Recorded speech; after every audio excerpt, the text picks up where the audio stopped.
Hey peeps, how's it going? Welcome back to Above the Rim with DSA. We got it going for you, man. We got a lot to talk about. We are going to dissect this entire Pistons front office, players, everything in between. But before we do all that, I'm going to introduce you to the guys on the panel rocking with us today. First up, it is DSA member, Heart of the City 313 JMO. How's it going, JMO? What's good, everybody? Free smoke, free smoke. Hey, it's Free Smoke Saturday. We done got Drew free. If you guys haven't caught the last two episodes of Above the Rim, they are on my channel. Make sure y'all go check that out. We're gonna have a good day, man, talking about these Pistons and all these moves that they doing. Yes, if you guys are not subscribed to JMO, you're going to want to do so because now that we can stream it on his channel, this will be alternating. I don't know if we're going to alternate every week. We'll have to talk about that off the air and find out what we want to do with that. But now that we can get it on JMO's channel, it won't always be on my channel. We got to share the love. So be sure to subscribe to JMO. Also, all the other DSA member links are in the description. So subscribe to all of them. And then next up, we got Pistons Post from Twitter. How's it going, Pistons Post? It's going good, man. Thank you for having me. If you guys want to go check out my Twitter, it's Sekou Got Next, but my YouTube, which I just started recently, is Pistons Post. So I would really appreciate if you guys could check that out and make sure you guys like the video. And Not too shabby for a cheap little plug there. JMO, can you go ahead and do a roll call for us, please? Man, what's good, everybody? Man, I know we're gonna get some more people in here, but as of now, we got Joey Kappas in this building. What's good? We got Blue and Silver Fat and Kyle Webb. You know your usual suspects. We got Yu-Gi-Oh Rex in the building. What up, though? We got Big Mike in the building. What's good? Noshi Stone was good. Abdul Terrell was good. Data Boy was good. D-Map Zone was good, man. Was good, man. Yeah, we got Drew. He free, man. So y'all better leave Drew alone, or I'm gonna have a problem with it. He stay free. Yeah, we'll have to lay some more smackdown on some jabronis. But speaking of laying the smackdown on some jabronis, let's hop into this thing, man. I don't know where this is going to go. It is Free Smoke Saturday, so we're going to tread with your own caution. Viewer discretion might be advised. Children, you might want to talk to your parents before watching this one because we don't know where it's going to go. But let's start off with the big news coming out of this one. Pistons, Markieff Morris have agreed to terms on a buyout. A lot of you guys have been asking me, what does that mean? It means that both parties have agreed that we'd give Markieff a certain amount of money. We no longer have to accept his contract. He is a free agent, and it looks like he is heading out to LA, not with the Clippers, but this time with the Lakers. I don't think that's official yet, but that looks like where he's going to go. No, But no, let's, it's official. is it? It's official. Yeah, So he's a Laker. let's do this, man. What are your guys' initial reactions to hearing that we bought out Markieff? Me personally, I'll start this off. I'm okay with Keith and Reggie being gone. You know, if we're going into this rebuild, it's going to give some of these younger guys more opportunities to step up and play. But you're trying to tell me that other teams and front offices weren't at least willing to give up a second round draft pick for these players because both Markieff and Reggie can go to a playoff team and contribute. Now I don't know what Reggie's role is going to be in the Clippers. But I know Markieff's going to have a pretty big role coming off the bench for the Lakers, and he's going to play very, very, very, very, very well for them. It's going to be fun to watch him over there in LA, both of them. But you're trying to tell me that both the Clippers and the Lakers weren't willing to give up a second round draft pick? It's just I don't. It's kind of shaking my faith. We'll dive a little bit more into that. But let's try to keep this on Markieff. JMO, man, what are your thoughts about buying out Markieff? Well, I'm not really tripping about a second round pick, man. It's a second round pick. Like, unless you drafting Jokic in the second round picks really don't. They, what is a second round pick gonna do? It's really not gonna do much. We get to buy them out for the cheap, get to save some money and increase all of our cap. And I'm fine with it. I'm surprised by it. I didn't expect them to buy out Markieff. It was actually very, very surprising. I thought he was gonna stay on the team, but it's a good pickup for the Lakers. They definitely need him. So, you know, that's just how I feel about it. I just feel like they were just getting rid of somebody. Sekou would get even more opportunities. So now if he's not playing at least 28 minutes, I'm calling for Dwayne Casey's head because like it's no excuse now. But you know, I'm not tripping about trading them for a second round pick because you might not have been able to move them off the team. Pistons Post, man. I know you had a little bit of a different take on it. I seen your video on Twitter. If you guys don't follow him on Twitter, he's got a new YouTube. He is the new young blood on the block. Go check him out. But go ahead, Pistons Post, man. Take it away. Hey, much love, but honestly, I'm just kind of upset. I'm not mad about Reggie or Markieff being gone. It opens up a roster spot for either Lewis King, Jordan Bone, Dante Hall. Any three of those can become fully guaranteed, so I'm not bad about them being gone. The point I'm upset about is we could have traded Reggie or Markieff, and I get what you're saying, J-Mo. It might not turn out to nothing, but I would want to take the chance on that second round pick because you never know. I mean, you never know what might happen in that second round. A lot of crazy things have. If we maybe, who knows, we could have packaged them. If there wasn't any market for that, I know there was a market for Markieff, at least for a second round pick. I would have wanted us to trade for him instead of buy him out, but I'm not that mad about them being gone. And to that point, you know, for giving up Andre, Reggie, and Markieff, who are very, if you don't want to like the players, I don't care. But look at it this way, man. We got a way of three guys who came in here and contribute to this team. We got Brennan Knight, John Henson, and a second round draft pick like 3 years down the road for all three of those players. Like, a second round pick's nothing to get excited about. It's not. But at least it's some value. And if you could package 2 second round draft picks, 3 second round draft picks, and a player and move up and for draft positioning. You know, if there's a guy early in the second round that you like, you can trade away some of these later second round draft picks and put them in a bundle and move the trade up. deadline over with? Yeah, it is. That's what my whole But point on was. draft night. Why didn't we trade these guys at trade deadline? And come in the NBA draft, none of the trades are official.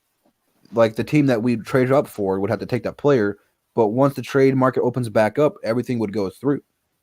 So I mean, at least, nothing like a second round draft pick is something to get like super excited about. But I mean, it's something. You know, we just got nothing out of it. We got cap space for it. But I mean, yeah, but Markieff was hurt during the trade deadline. Reggie was just coming back. Now that it's over, we can't really trade anybody. So that's just the way that I'm looking at it. Like we finally got them healthy. It was like, oh, y'all healthy, get out of here. You know, after we lost to the Knicks, that was Reggie made his bed. That it was over. So, and what I just don't think Markieff wasn't healthy during the trade deadline. He was hurt. You can't trade injured players to an extent. But I mean, why did you wait so long to do this?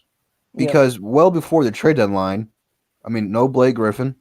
I mean, you wanted to see a couple games without Blake Griffin, what this team is going to be.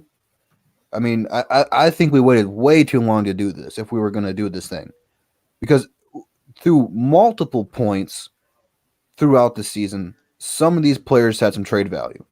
I'm not saying we were going to get a first-round draft pick or multiple young talents for any of these guys.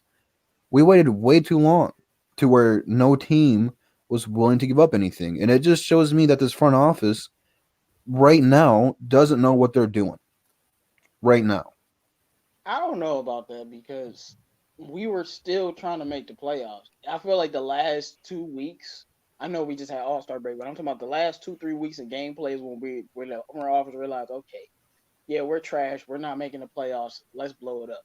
But before then, back in January and December, things like when we still had Andre, you know, playoffs, as bad as the East is, it was still an option. Now they realizing that, yeah, we not making the playoffs. We are going to tank. So, and when they traded Andre is when that started. But like I said, when they traded Andre, Markieff Morris was hurt. Reggie Jackson, whatever, I could care less. But that's just what I'm thinking. Like they finally made a decision to tank. They hadn't before because they're only like 4 games out of the playoffs, man. And mathematically, the sad thing is they still got a chance. It's not happening. That's out the window. It's just like what we got in return for everything that we wasted multiple years on is just terrible. And they just drug it along too long. If they were going to do this rebuild, they should have probably done it last year. Yep. You know, when they brought in Stefanski and Dwayne Casey, they should have just said, you know, we like Andre, we like Blake Griffin, but we're gonna do this in our image, because that was still Stan Van Gundy's team, and it's not fair to Casey and Stefanski to have to keep those players that they don't want. They just waited way too long to do this thing, and then they just couldn't get healthy, and that's really the biggest problem with all this because we don't know how good this team would have been this year if they would have been healthy. So they would probably be in the playoffs. probably, Yeah. Or probably either we would be in the playoffs or we would be a game or two behind the Magic, 9th seed. I don't have any doubt. I think we'd be in. Like, if Luke Kennard never gets hurt, are you kidding me?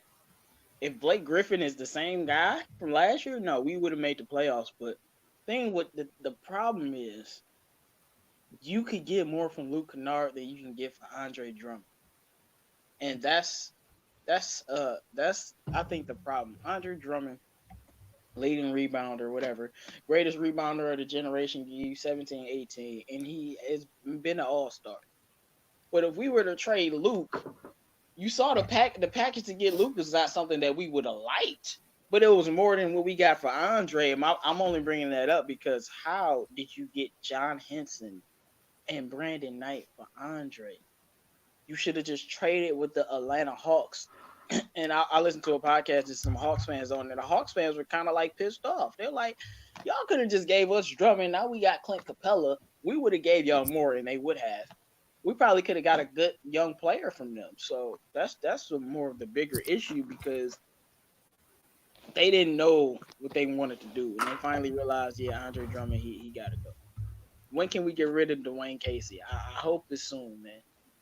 Well, let's transition to this. Speaking of Dwayne Casey, before we start saying get rid of him or keep him, do you guys think Ed Stefanski, Dwayne Casey are the right guys to be leading this rebuild or a retool? Because to be honest with you guys, I don't know how much of a rebuild we're going to go through. We're going to have a lot more money in free agency than we have had in quite a few years here. I don't know how much of this they're going to dump into veterans or young talent or anything.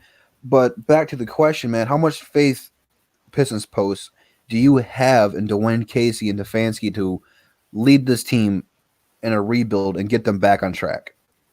I definitely have belief in Dwayne Casey and Ed Stefanski just because Ed Stefanski he has, of course, made a couple bad decisions just like any other NBA GM, but he has been able to pull off some good trades. We got John Lewis for Tony Snell in the first-round pick.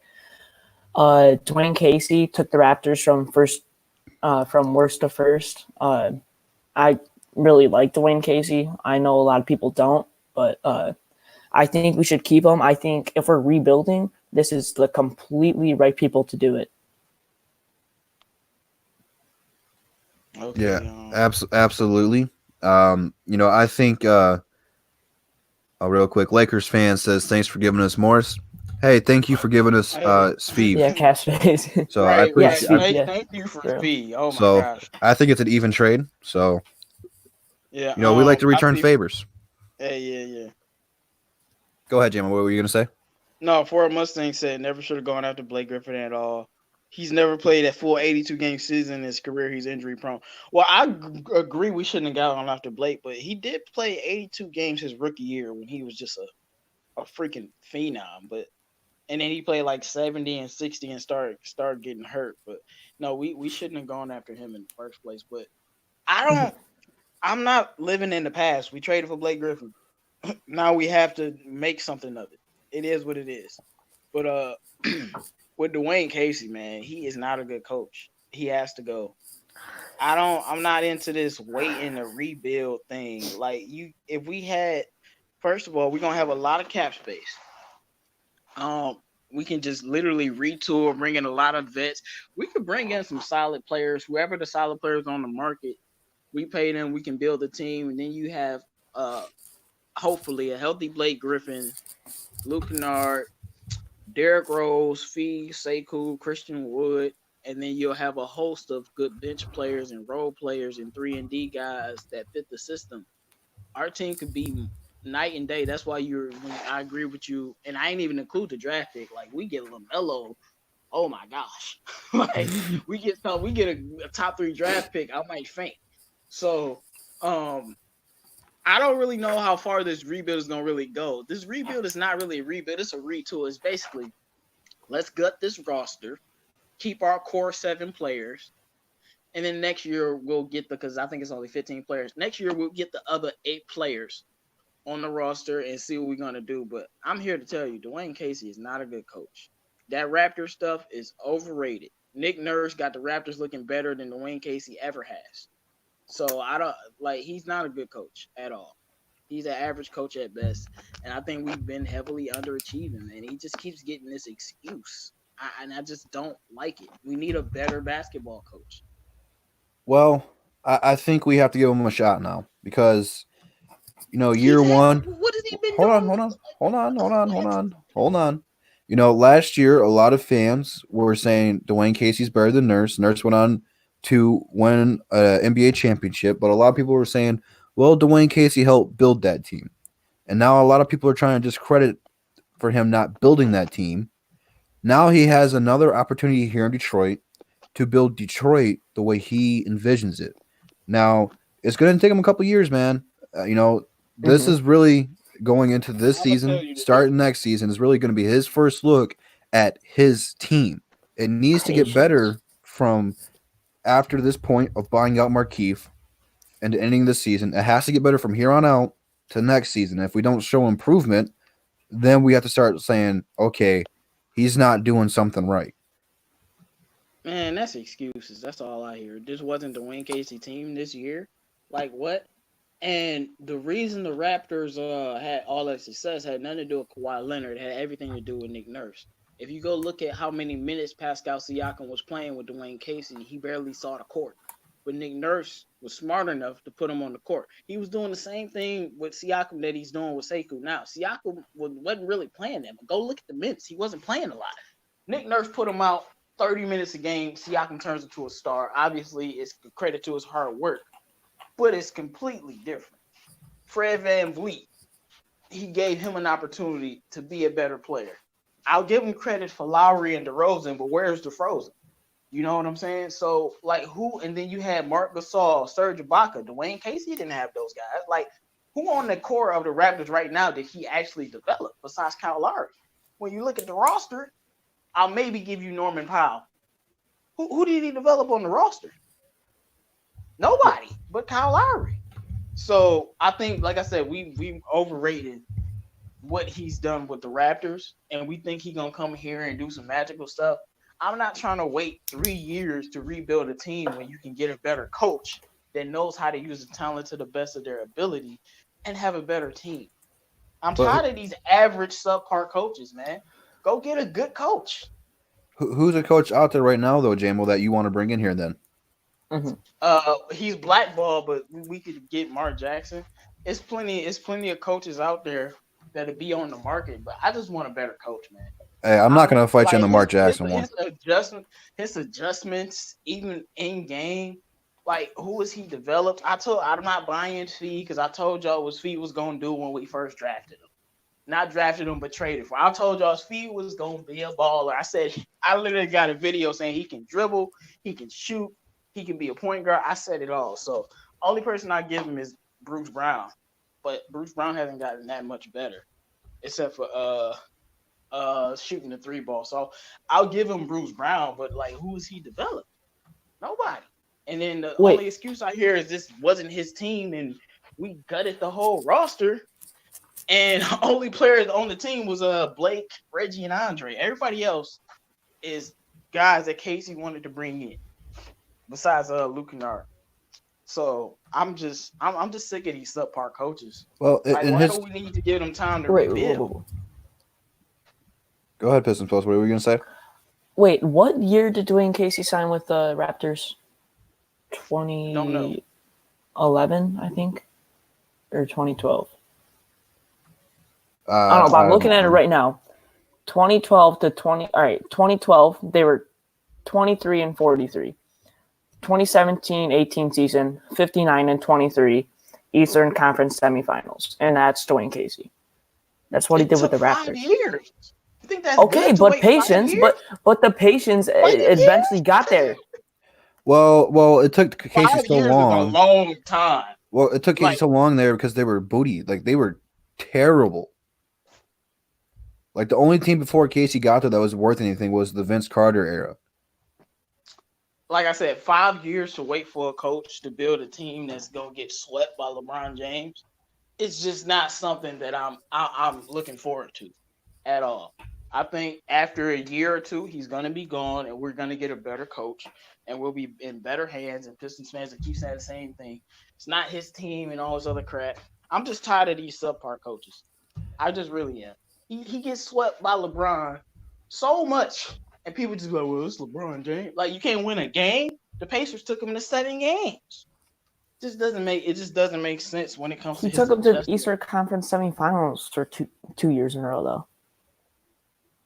And what happened when they played the Cavaliers?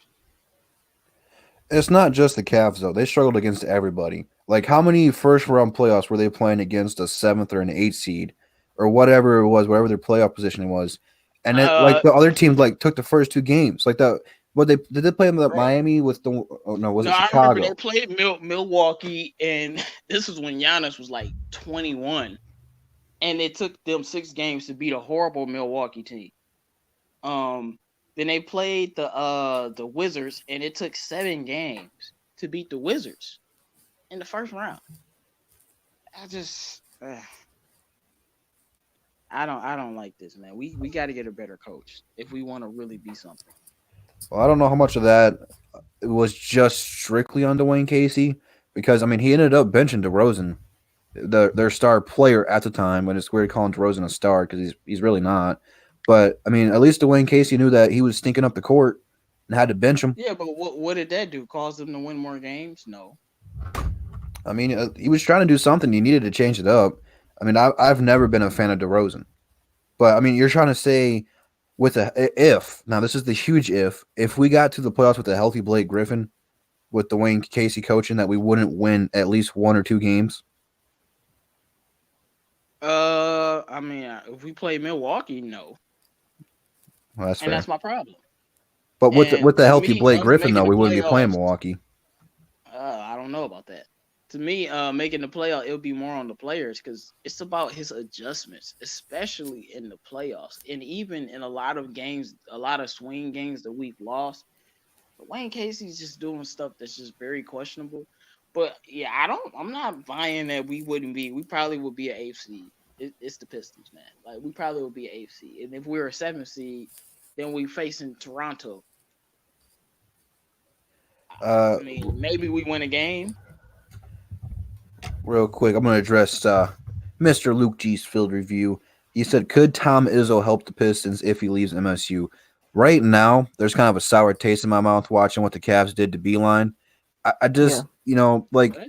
college coaches are different. Like you look at the NBA, and it's really a star-driven league. Like coaches back in the day had way more control over the team. Now it's a player-driven league. Like the Cavs were terrible, and the people hated watching film and practicing in Cleveland because they sucked. And Beeline was trying to correct things, had them going back to fundamentals. You bring a player like or a coach like Tom Izzo to do the exact same thing, you're probably going to get the same results, regardless if Beeline and Izzo are good coaches. The college coaching style doesn't work in the NBA. Like players don't react to it very well, especially when you're going to have Blake Griffin and Derrick Rose on the team if they're still here next year. I don't see that one working. Yeah, and I got something to say about both of them. First of all, I'm happy Beeline got fired. I'm sorry. I'm a Michigan fan. You should have never left Michigan. Then you went to Ohio. You deserve all the smoke that you got. I'm sorry. I don't care. You don't go to Ohio. I don't care. You don't go to Ohio. You deserve it. Fall and burn. Now, Tom Izzo, no, no, no, no, no, no. The Michigan State was the 1 seed this year. Look how bad they are. I still remember when they were the 2 seed and they got knocked out in the first round. Michigan State has always had the most talent, and Izzo can't win. Izzo's living off one championship, and he gets the best talent and can't win. He's had better talent than Michigan, and Michigan has been to 2 national championships in the last 6 years. Izzo's been to the Final Four, I think, once or twice. Yeah, he just went with this past year, and then he went a few years ago. but he ain't been in no national championships, man. So I just no. If Izzo can't do it with better talent, what is he gonna do with lesser talent? Destin makes a good point to the anti-Dwayne Casey argument. He said Casey benched our future C Wood against the Bucks because he felt he wasn't ready to defend Giannis Antetokounmpo. That's not head coach material. And you're absolute. And you know what? Who he did But start? you had Sekou You know who? defending Giannis. And guess who else he started was Thon Maker. You guys remember what Thon Maker had to go through in the playoffs against Giannis? This man has Sekou defending Giannis. Like I know Sekou.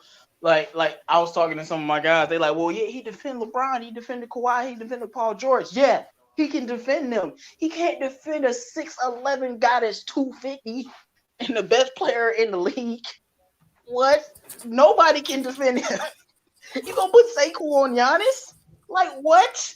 He's a rookie, and we saw what happened. And then man, I can't. Come on, J-Mo. It's Free Smoke Saturday. Let him have it, bro. Man, like, I'm so sick of Dwayne Casey. Y'all just don't understand, man. Like, I just can't deny what my eyes tell me, and we just keep giving him this wait. Just wait.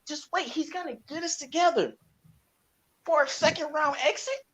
Like, you think we gonna win 59 games in the East with Giannis and Miami?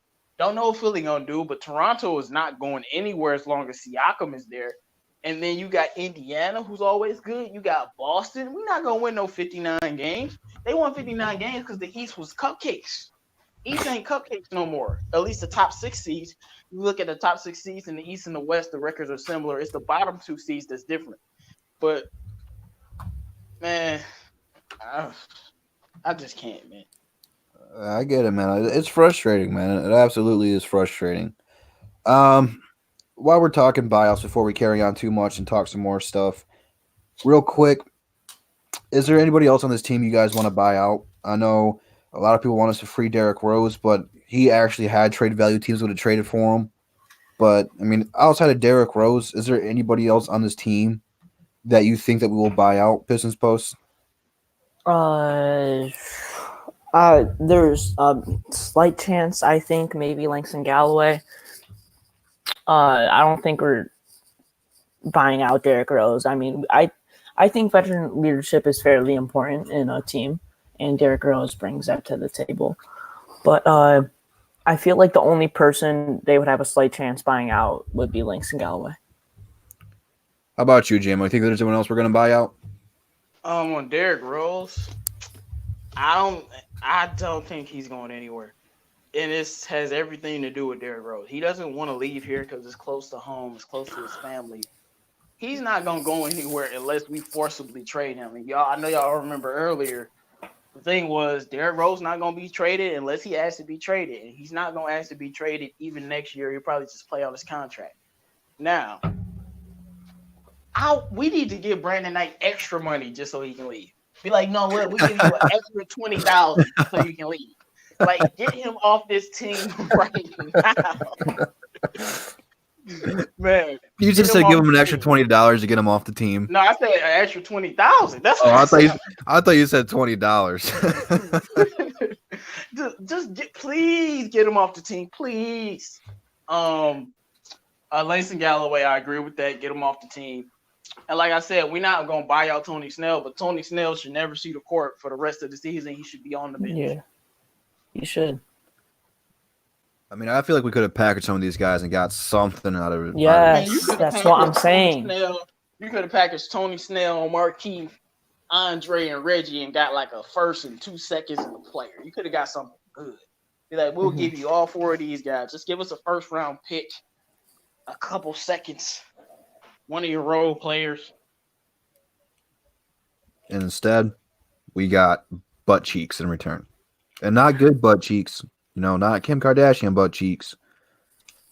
Yeah, the thing that just upsets me is Luke Kennard would give us a more haul. And y'all know I love Luke, but he ain't been an all-star yet. Like, it just don't make sense. Luke Kennard's going to give you more of a haul than an all-star that's the best rebounder in the game. It don't make sense. Well, that's just terrible management. Luke is somebody you're going to want to keep if you're going to draft a point guard, though. If you draft a point guard, I mean, there's a couple of them that I've been scouting so far. LaMelo's at the top of the list with the most star potential in the draft. But if you draft a guy who can come out here and play make, I mean, you're going to want to keep people like Luke and like Sveeves because you want to give them shooters. And Christian Wood's a very good pick and roll player. He can pick and roll, pick and pop. Him and Sekou are going to work very well down the road together. It's just about building chemistry at this point. And it's the same thing we've been missing since we've got Andre as a point guard. So, I mean, if we draft a point guard, like a point guard who's going to be the point guard of our future, you're going to want to keep Luke Kennard. You're not going to want to trade him. But let's talk some more about some of this young talent that we got on this team right now, because that's all we got. We got the future to look forward to. Sekou, it's safe to say he's hit the rookie wall. He's been struggling a little bit, and then his head coach has been saying he hasn't got enough hose yet. You can't make this stuff up.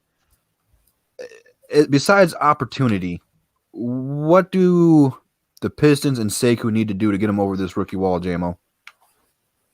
I don't think it's a rookie wall. I think it's a lack of confidence. Dwayne Casey, and I've seen it happen to players before. He destroyed this young man's confidence. He's not confident anymore. Because this is how I know. You can't call, and I'm not even talking about the last game. I'm just talking about in totality. Missing an easy layup, a rookie wall. Like, I've seen Sekou, I remember early in the season, I mean, he was dunking on people. And I'm not just talking about Tristan Thompson. Of course, like, I'm not saying a poster, but he was dunking on people, and he was a force, and he wasn't missing easy layups. All of a sudden, Dwayne Casey, like, Sekou needs to get some more hoes. I want him to go out and party. Sekou just doesn't have enough drive. He doesn't play hard enough. Maybe I should send him to the G League. Like, I should smack you. Like, what? I've never heard a coach in my life tell a player to go get some. Man, I'm trying to keep it clean. I ain't never heard a player tell him go get some bitches. Like, what? He said he needs to go get some Dookie. And it just doesn't make sense. And to me, like I said, this is how I know it's confidence, because like it was this one play like a week ago. I'm talking about in Pistons games, not because we just had All-Star break. Sekou was right in transition, easy layup, and he just missed. And I'm like, yo, okay. That's not rookie wall would be playing differently when you're being defended by people, in a sense. But wide open and you just missing shots, layups in particular, that's a lack of confidence. And our coach has destroyed his confidence. Look, man, I told y'all what he did with Pascal Siakam, man. Had my man's riding the bench, Nick Nurse inspiring him, and we saw what happened with Siakam. But at the end of the day, I hope that playing time will help Sekou get out of this funk, and he can get his confidence back, because I definitely think it's a lack of, like I said, he's not even dunking or attempting to dunk on people no more. He's getting the Kevin Love treatment. He's got to shoot threes. Right, he's attacking the rim, and he's not even attacking with the same level of aggression. Like, it was early games where Sekou wasn't playing well, but he was going after it. You know what I mean? He was trying to kill people. Even if he would go 2-8, those whole 8 shots, he was trying to murder somebody. Y'all see what I know y'all see what I'm saying. Like, he was trying to kill people out there. Now he don't have that fire no more. And to me, that's 100% a lack of confidence. Because if he didn't have that lack of confidence, he would be just doing just fine. I think he hit the rookie wall at a different point. But now, this, like the last 3-4 weeks, it's just a lack of confidence. I mean, he played 32 minutes to the last game. In the game before that, he played 15. Look, a coach can destroy a player's confidence, especially when you from France and it's just different. I still can't believe Dwayne Casey told him to get some girl. Like, I'm never going to get over that, probably for the rest of his tenure. I'm sorry. You told him to go get some girls and not be in the gym. Bro, what? I'm not gonna get over that, but it just doesn't make any sense. So I'm just hoping the playing time will allow him to get his confidence back, because he know he won't be benched, because he got benched for Markieff Morris a lot. And when you know you're gonna get benched if you mess up, and a guy that's better than you, Markieff Morris at this point is a better player, you play a little bit differently. You play a little bit softer. But like I said, it was games where Sekou didn't have a good game. You look at the box score, but he was so aggressive.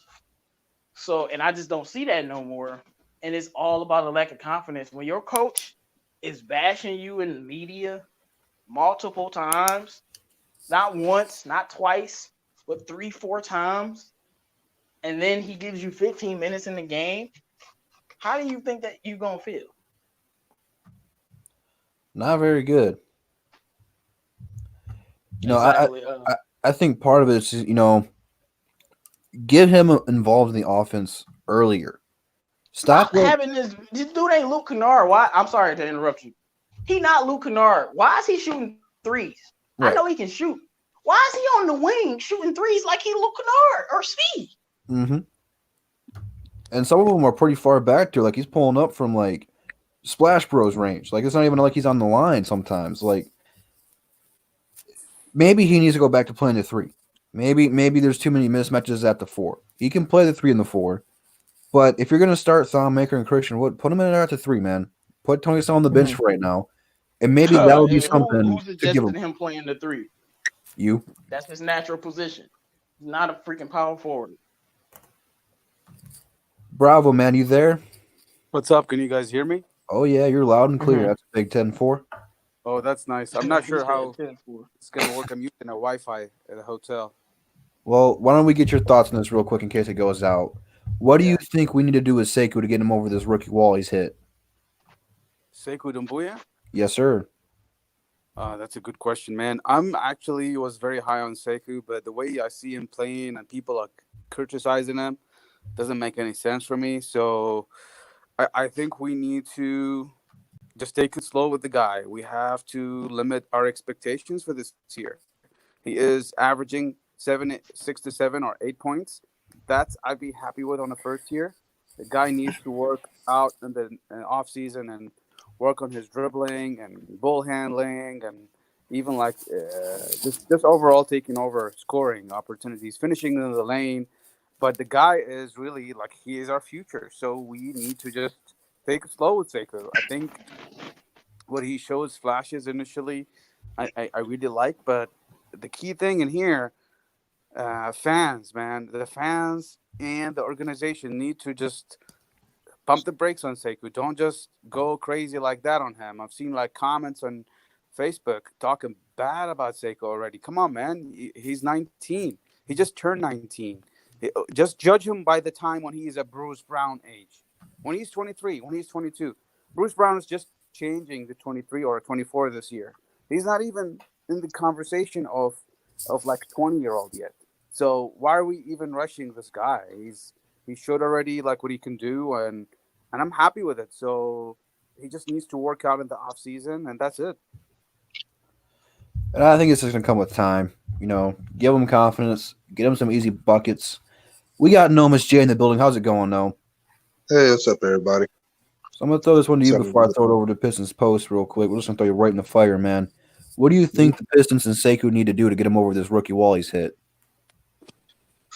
I think the answer really should be obvious. Whatever Bravo might have just said before I came in, I'm 100% agreement with it. What did we expect? I mean, that's what they do. When you're 19 years old, you're going to have games that look phenomenal, such as, having a career high already at 24 points and shooting threes like you've been doing it forever. And then you're going to have that rookie wall hitting. I mean, that's what was expected to happen when he was drafted. What did you expect that he was going to hit a wall? You can't force a guy to be a superstar in his first season when it's going to take him a minute to catch up.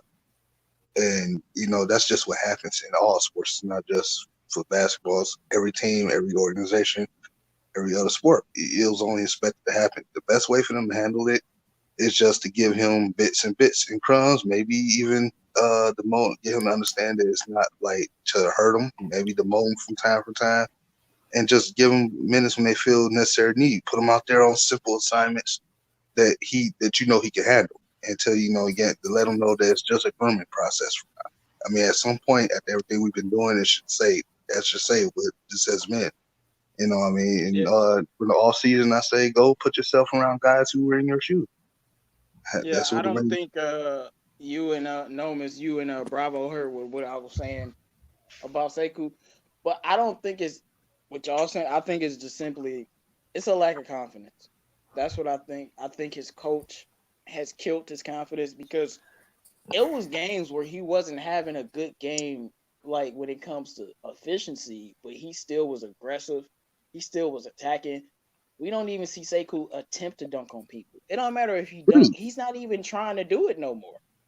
He's out Agreed. I there. mean, He's out there missing easy layups that we saw him hit at the beginning of the season. You can't tell me it's a rookie wall when you missing layups. Like it'd be a rookie wall because I feel like he did go through that. But it'd be like he's missing wide open layups that we saw him make time after time after time. And I feel like now we're at a point where Dwayne Casey, I mean, that tough love stuff is not going to work from a kid from Europe. And it's just not doing well. I'm definitely not trying to send him back to the G League. That's going to be a disaster. So, but to me, though, that confidence thing is part of the wall. I feel like sometimes, man, when the coach it's not a rookie wall. To me, it isn't always on the rookie himself. It can be outside presence too, like you said, Dwayne Casey. So I feel like his handling with him hasn't been that great. And I'm just saying for him, though, I just think he has to find a way and come up with a way on his own, maybe to kind of like, I don't want to use this word, but I say tune it out and get back to doing what that was working for him so he can get his confidence back. You know, I think I'm going to give you one example, and then we're going to let Pistons Post give his take. I'm going to go with my boy Lonzo. I saw Luke Walton destroy his confidence. I saw him look like garbage. And I kept telling people, Lonzo is a point guard playing shooting guard. He's playing out of position. He's not playing his natural position, and his coach is killing his confidence. Fast forward to now, he's playing his natural position, point guard, and his coach is letting him play. Sekou has been playing out of position, and his coach is telling him to go get holes in the media. Like, what?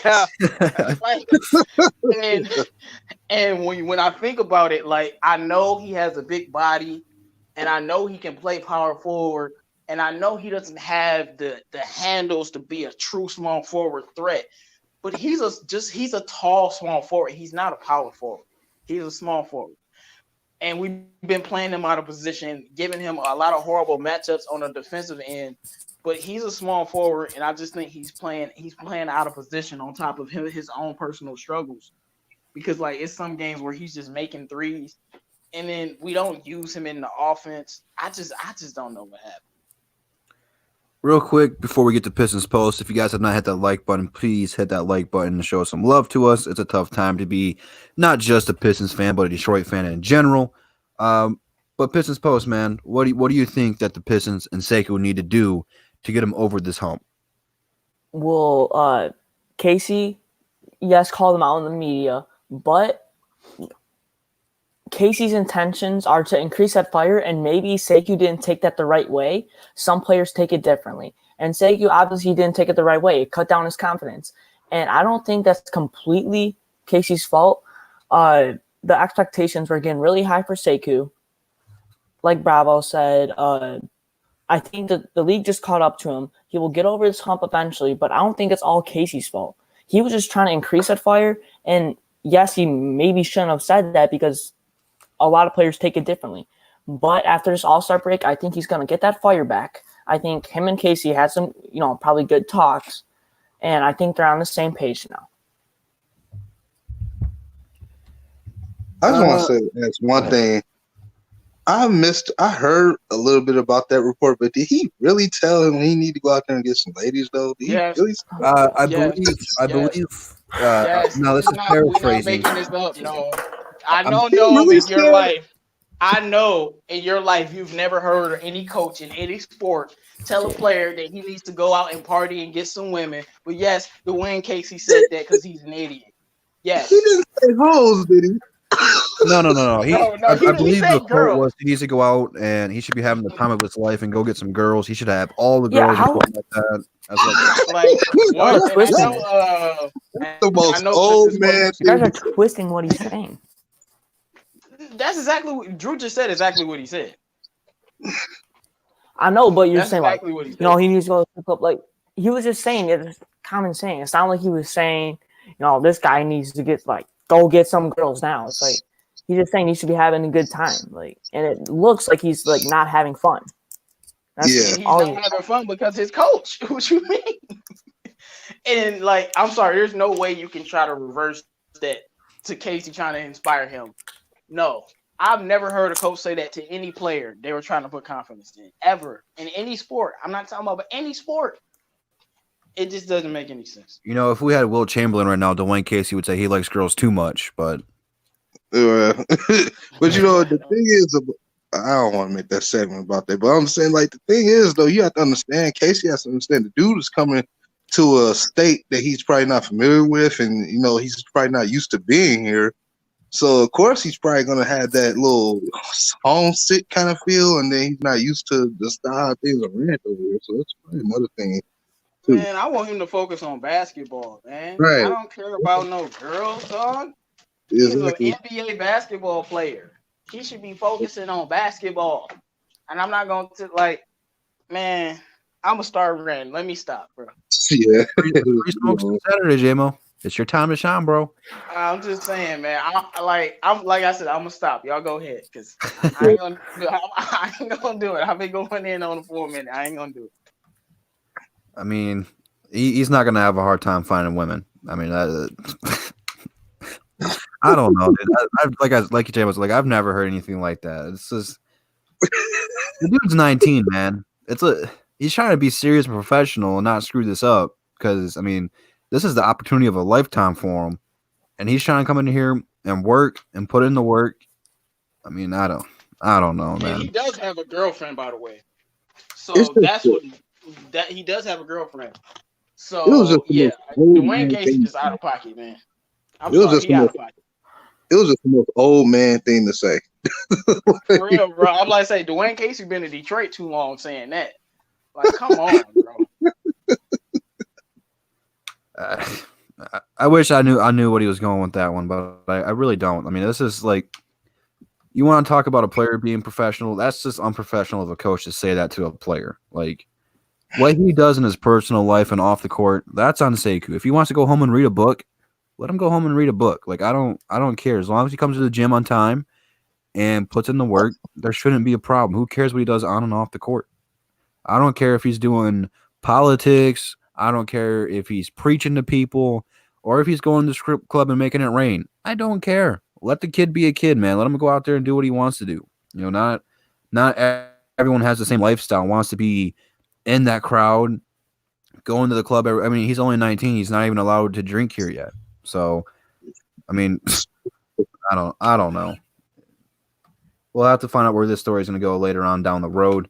But Nomis, man, Pistons signed your boy to a 10-day contract, man. I know you're pretty happy about it, man. Why don't you go ahead and tell us a little bit about this guy? Because me personally, I don't know too much about him.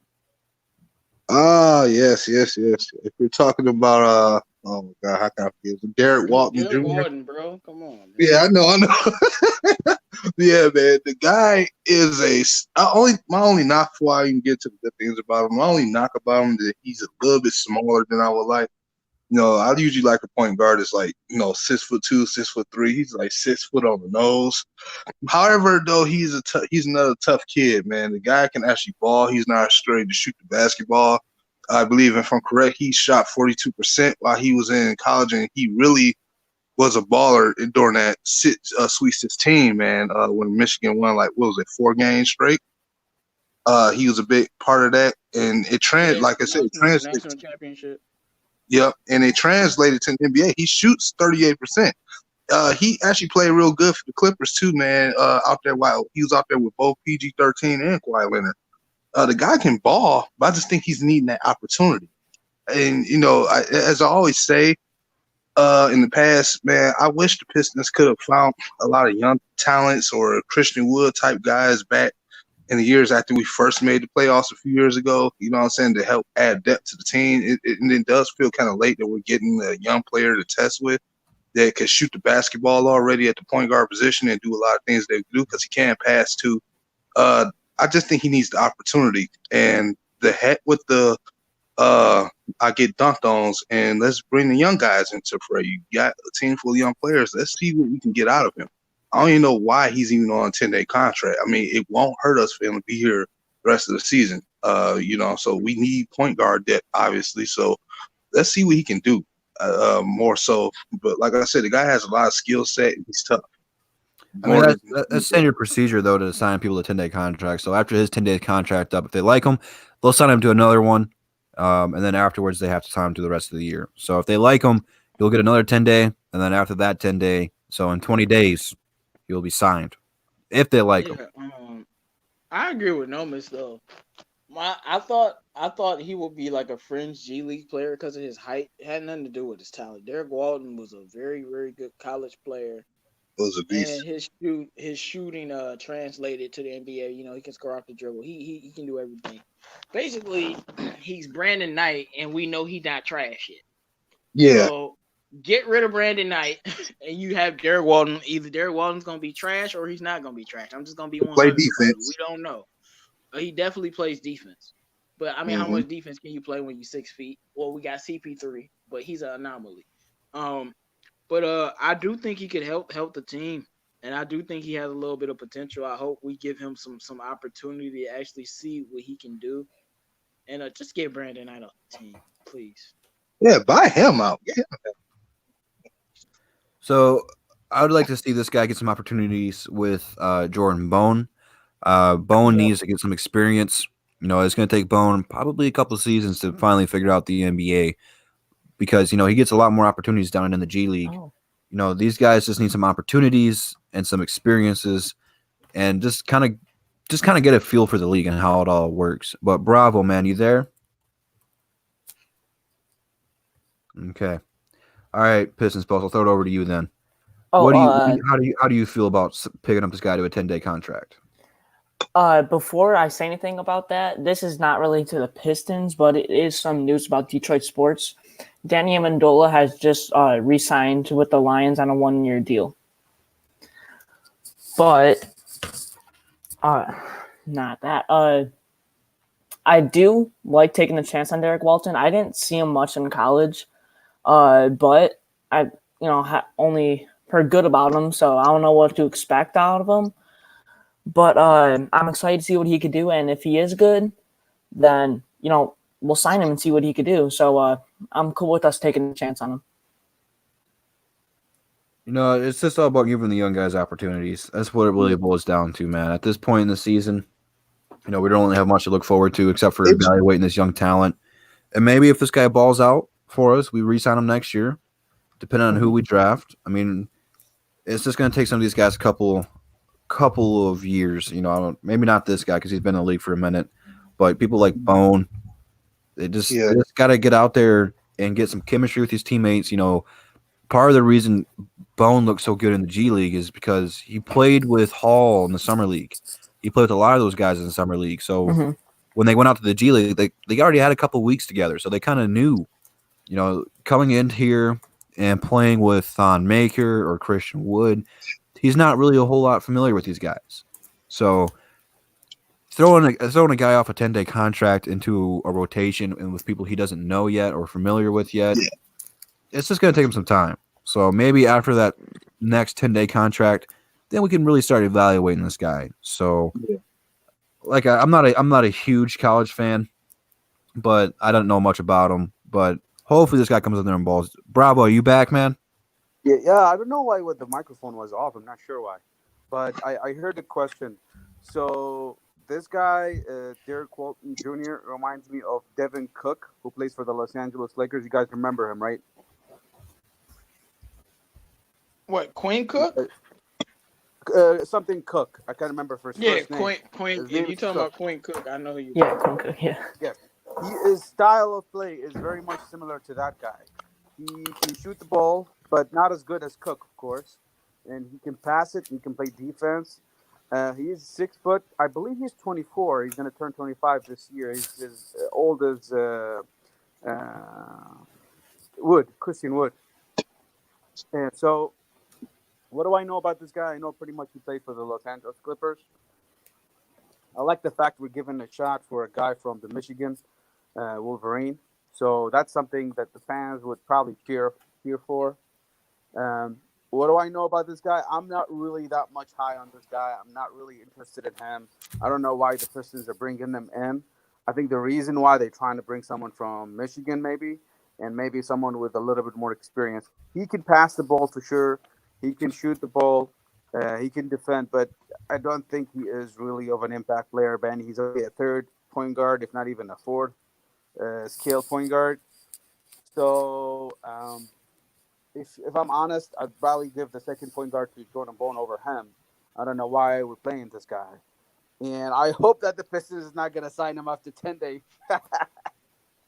I would say he's better than Jordan Bone right now. Though. Yeah, of course. But if you look at the potential in the long term, I think Jordan Bone is a more athletic guy. He can jump. He can rebound. I mean, I've seen Jordan. I think that's something that we have to see before we make assumptions, though. Yeah, I'll say this much. I just don't know about this guy really. So I'm not sure if I should. We just try him for 10 days, see how he is. If he's not good, might as well release him. I don't know why the Pistons don't really bring Dante Hall or Khalil Iverson from the G League. They're really nice players. Iverson is only 22. Dante Hall is only 22 too.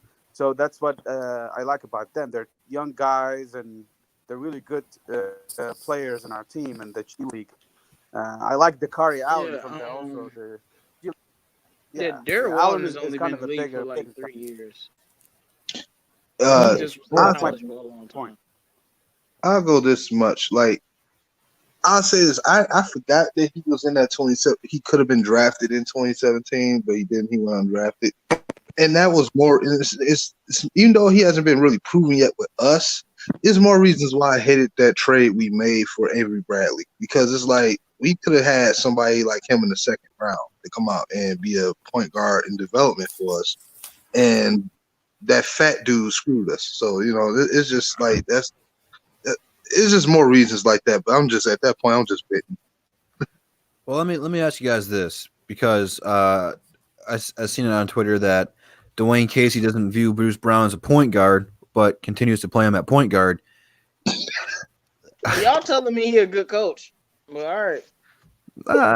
I didn't say he was a good coach. I just said he deserves a shot. I'm just saying, like, the sentence you just said.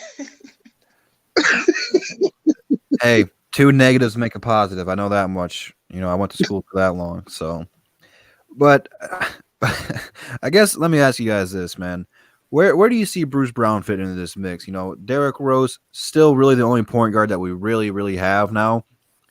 Do you want to continue to see Bruce experiment with this point guard position? I imagine when Luke comes back, we'll throw him there too, just to see what these young guys can do when they're thrown out of position.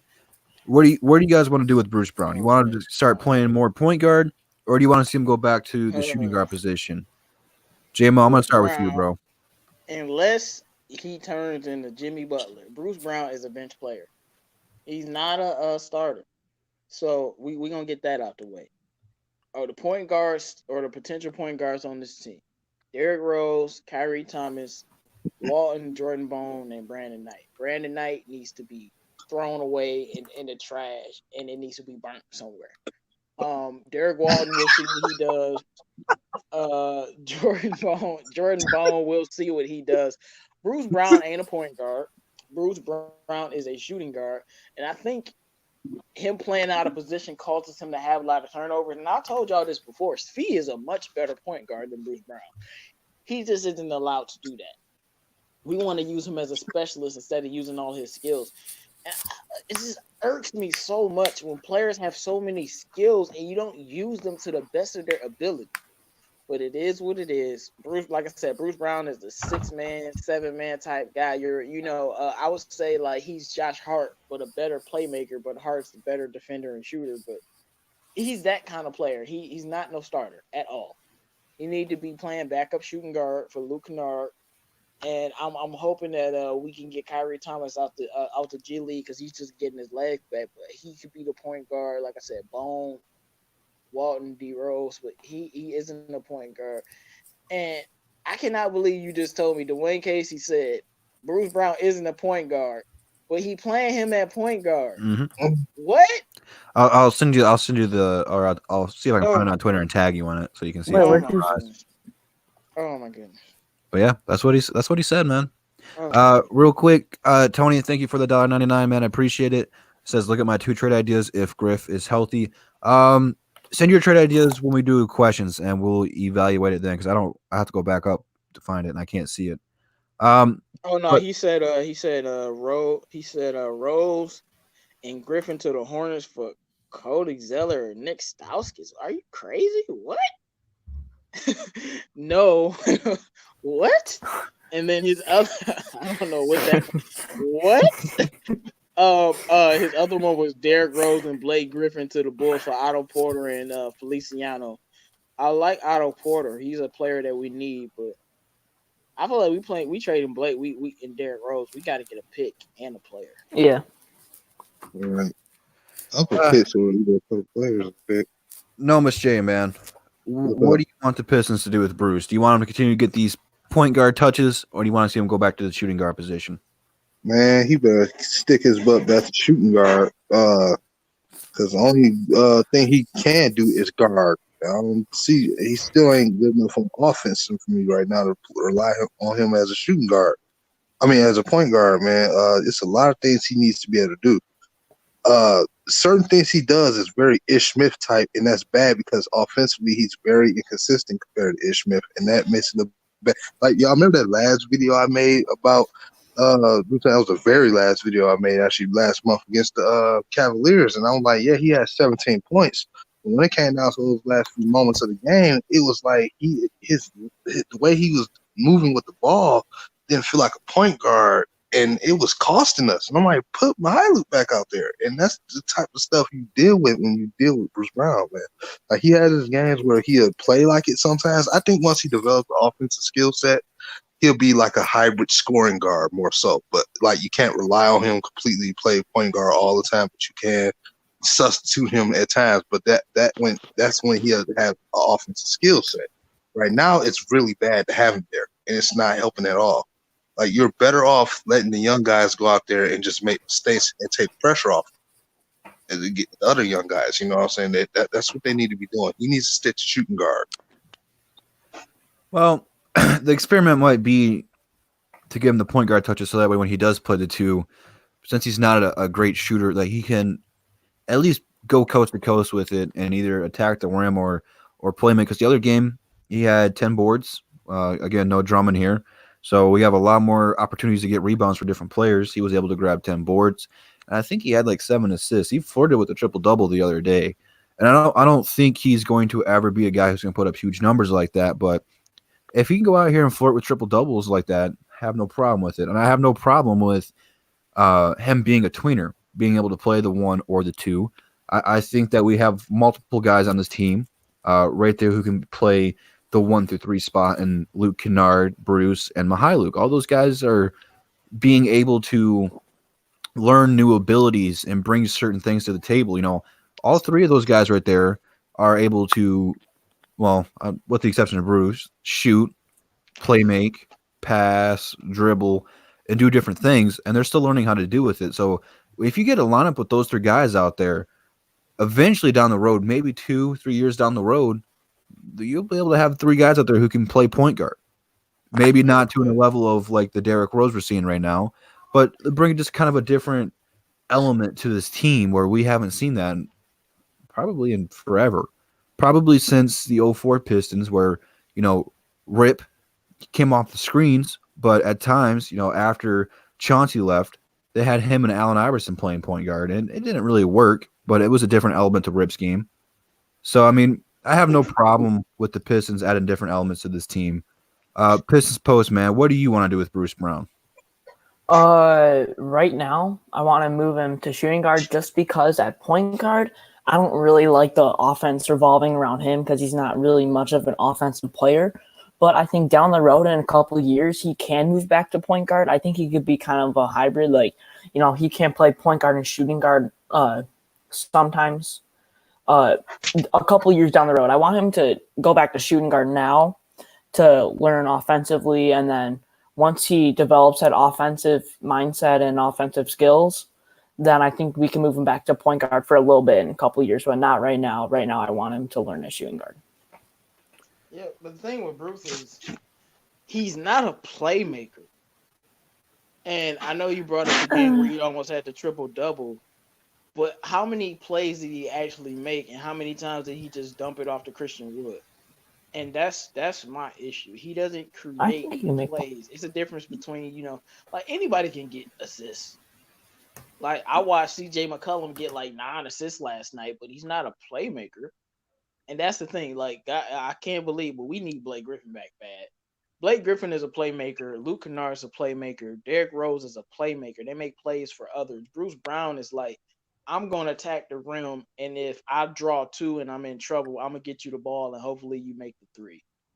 I just think he definitely needs to continue to focus on being a ball handler, and if something happens, being a backup type point guard. But I don't want him at point guard at all. I would rather him, playing with somebody like playing with another guard, and you having another guard that can do some things, and draw two and just dish. Playing with like I said, I don't want him starting, but playing with D Rose or whatever new point guard we bring in, it's just having another ball handler there. But my thing with him is he has to learn how to play make for other people. Cause like I'll never forget the OKC game where you had him and Reggie Jackson, two guys that can't play make at all, and they both looked terrible out there.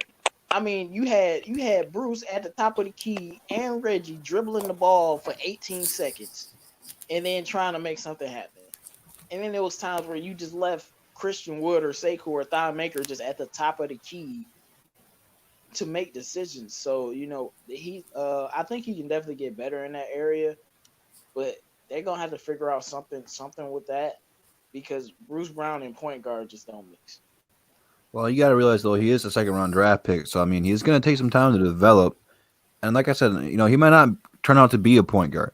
He might just be able to be a two guard who eventually down the road, it's not going to be tomorrow, and it might not be next season. Developing players does take time; it doesn't all happen overnight. But he will bring a different element to his game. I want to see his improvement. And look at his numbers, man. They don't jump off to you, but compared to last season, his numbers are almost doubled in almost every single category. Now, granted, he went from like 7 points to 9 or whatever it is. It's not like it's a huge number, but it's improvement. And with second round draft picks, that's what I want to see. I want to see those small improvements each and every year. And if he keeps making those strides, I'm not going to complain. Not one single bit.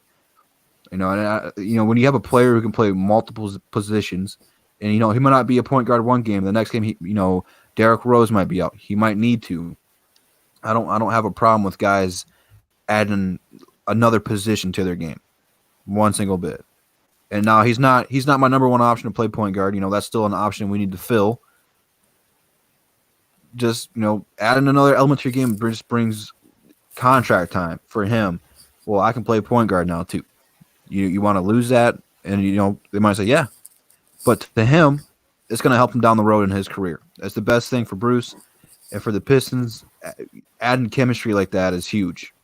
So, like I said, when Luke comes back, and we're going to see Luke and Bruce play together, those are our three young guards of the future that we're trying to build up and establish. So, I want to see all these guys succeed, man. I don't want to see Bruce fail. I don't want to see Luke fail, and I sure don't want to see Luke fail. All these guys bring something to the table, and they're all different, but we're trying to do the same thing with them and bring them to that point guard style of play. JMO, I don't have you a wrench. Let me see if I can find you in the chat, JMO, real quick, and I'm gonna give you that wrench. I can't believe you don't have a wrench. Bro, I don't know, man. You took my wrench away. That's how you feel? I didn't take it away. I thought you had a wrench. While I'm doing that, why don't we go ahead and open up Free Smoke Saturday? If you guys got any questions in the chat, go ahead and drop them down below. It's Free Smoke Saturday. And what Free Smoke Saturday means is enter that at your own risk, man. We're not going to hold anything back. If you give us a dumb question, JMO's going to let you have it. Right, JMO? Exactly. I was about to say, don't come here on that stupid stuff, man. We love all our Pistons fans, but all right, man, beware. Reggie is a horrible point guard. Reggie is the reason we had to trade Andre Drummond. Reggie is a two guard masquerading as a point guard. If Reggie Jackson was a point guard, was a playmaker, and could make assists, Andre Drummond would still be on the team. There is no way you let a power forward be a better playmaker than you. He's not a point guard at all. He's not a playmaker. Like, he's not. All right, we got the first question for Free Smoke Saturday. I don't know how to pronounce your first name. I'm gonna call you Rex. I'm sorry, bro. He says, "Do you think Casey's job is at stake if we tank?" No, not this No. year. We can't tank forever.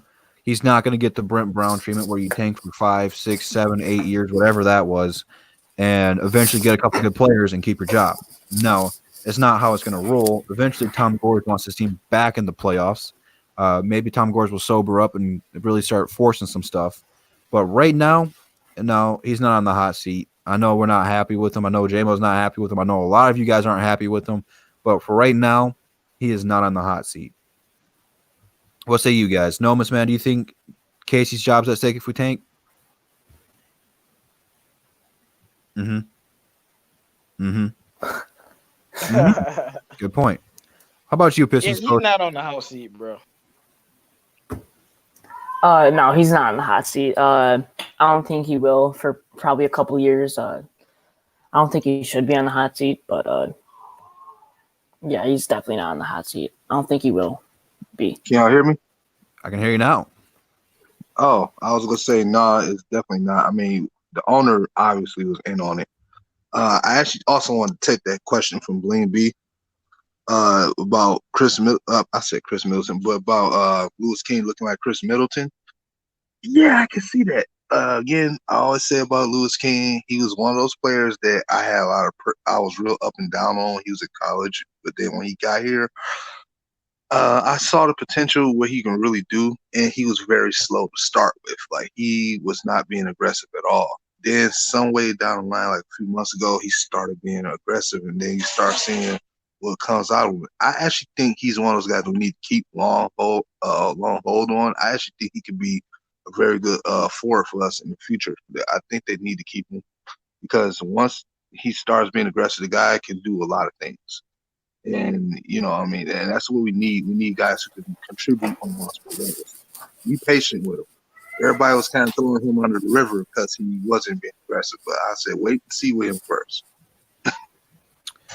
Marvin Tolbert, he says, should the Pistons spend their money this year or wait until next year? J-Mo, what say you?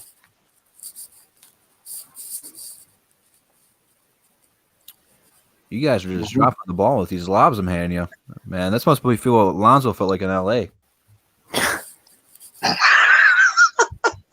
I guess Pistons Post, man, what do you think they should do with their money? You think they should spend it this year or should they wait? Develop your players Bro, this year and wait until. Time, man. I can hear you now, I J-Mo. guess you can't hear me anymore, but I've been talking this whole time. I'm like, why are you not responding? You haven't said a word. That's the first time I've heard you. No, I've been talking for like the last month. But no, we spend our money this upcoming year. Ain't no point in just no. I think we need to get some role players, some shooters, and see what we can build. Don't overpay for Fred VanVleet. Okay? Yeah, And that's all I gotta say about that's facts.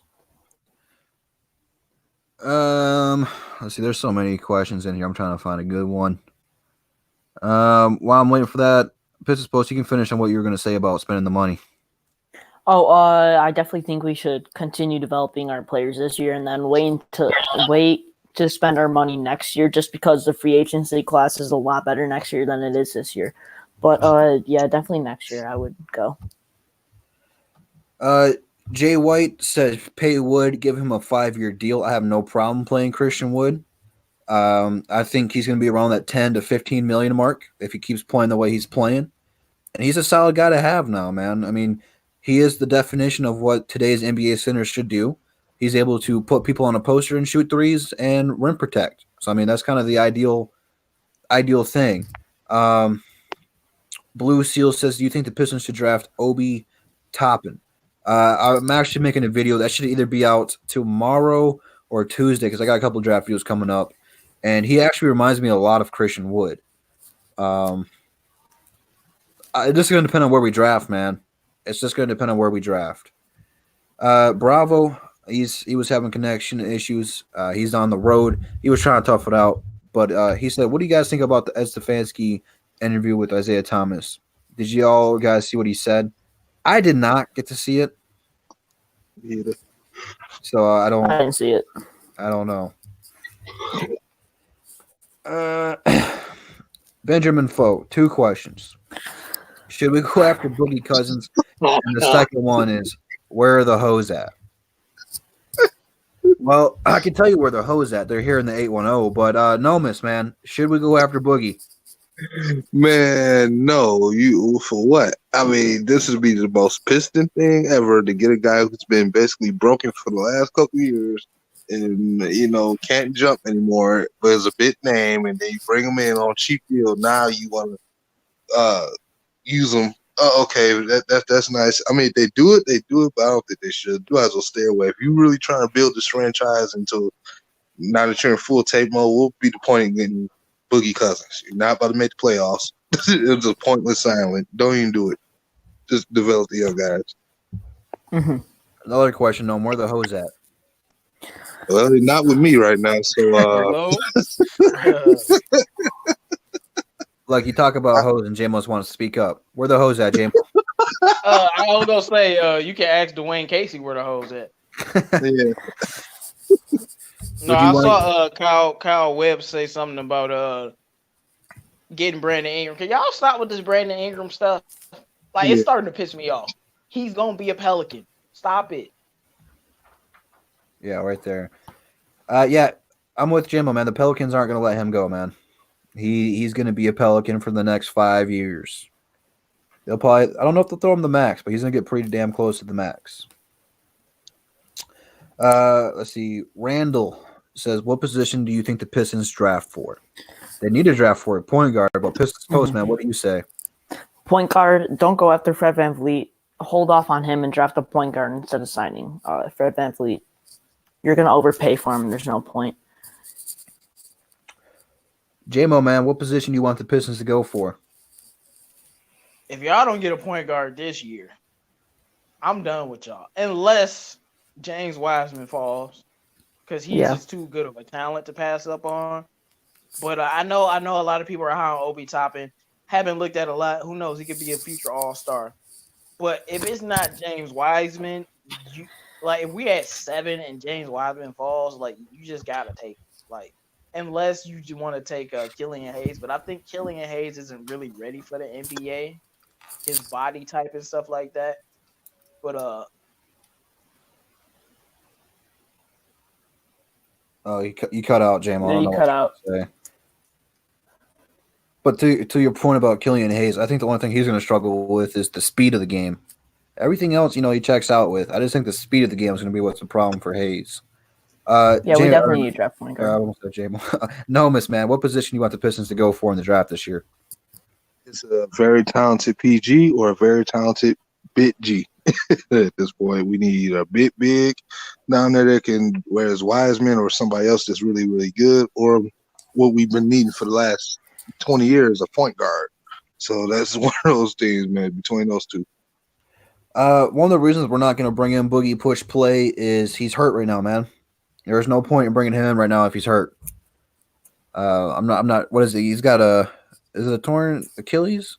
Is it something? He got torn everything, man. Who are you talking about? Boogie Cousins. No, he got a torn ACL. Is it an ACL? So yeah, I mean he's hurt right now, man. So I mean, there's no point in bringing in a player like that.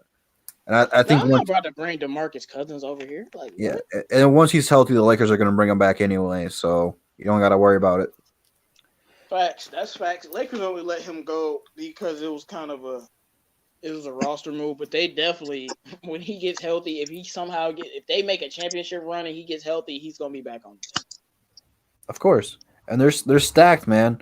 They're stacked at center. I mean, Dwight Howard, JaVale McGee. I mean, they don't really need him, but once he comes back, they're gonna have three centers that can come out there and just put in some work. AD, Boogie, like the Pelicans days. LeBron, Danny Green, and whoever they want to put at point guard. Well, not point guard because LeBron's the point guard, but at the point guard position. I'm telling you what, man. I cannot wait for the playoffs to get here, bro. I mean, the Lakers and the Clippers are going to be like must-see TV in the playoffs. Mm-hmm. I just hope for – I've been saying this since the season started. Clippers in 5. I don't care what nobody say. Lakers made a major mistake getting rid of Lonzo, bro. Oh, well, Uh-oh. of course, Uh-oh. bro. You just know triggered that. J-Mo. You know that, bro. But no, Like, let me be unbiased. Let me be unbiased for a second, Nomas. The Pelicans, the number one player they wanted was Lonzo, because at the time Brandon Ingram was having blood clots. They didn't know what he was gonna do. They were like Lonzo or no trade. So they had to give Lonzo was the one player they had to give up. So you wasn't getting AD if you wasn't giving up Lonzo. But it just makes me laugh all day and all night this entire season seeing Lakers fans complaining about not having a point guard y'all when they traded their point guard away.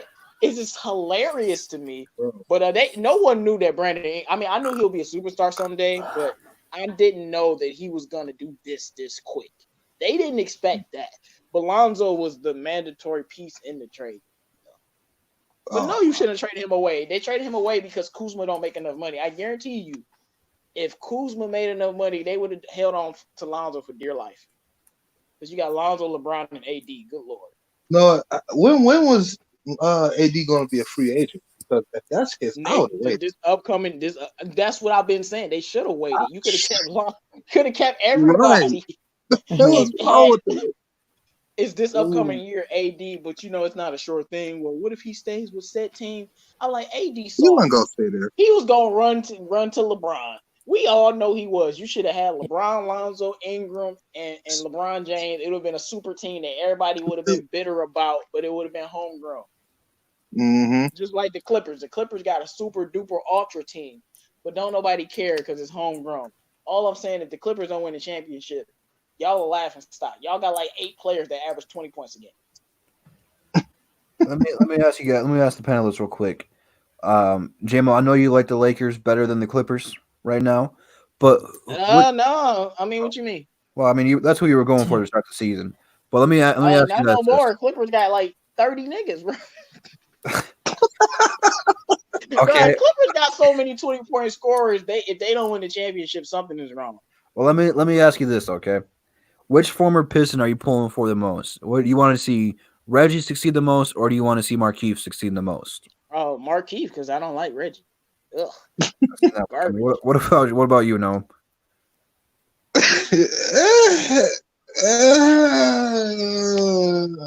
Oh man, really? I have to go with Reggie. Pistons Post, which one are you pulling for more? I'm rooting for both, but if I have to pick one, Reggie. The answer is both. You guys all failed. Hey, I got it right.